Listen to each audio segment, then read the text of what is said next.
I don't know who needs to hear this, but you gotta be careful when you buy used 3D printers. See, I bought this 3D printer from a guy who claims to resell returned items for stores. He essentially buys like Amazon pallets and resells them, so this is supposed to be a return. And quite frankly, I trust him because he doesn't seem like the kind of guy who knows anything about 3D printing. Anyways, though, check out all these hardware issues. We got an end stop that doesn't have the little metal piece like that. We got a Z-stepper that's loose and wobbly, like you can shift that baby around all over the place.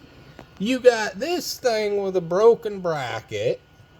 You got 5mm bolts shoved into 3mm holes that's not even tightened down because you can't fit that bolt in that hole. Then you come over here and this is wobbly as all hell.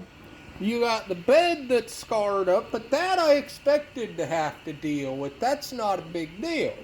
Okay, so now we've covered the hardware issues. Now let's look at the software issue. In this software, you go to Motion, and what is that? A probe test? This doesn't have a probe. So what probably happened is somebody installed a probe, decided to return it, and then shoved 5mm bolts in this baby, and just returned it with the flashed firmware for the probe.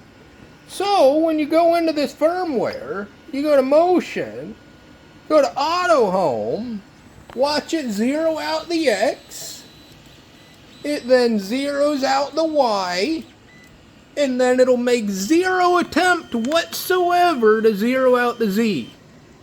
Gotta love it. So on top of multiple hardware issues, I'm having to open this up to figure out what board is in it.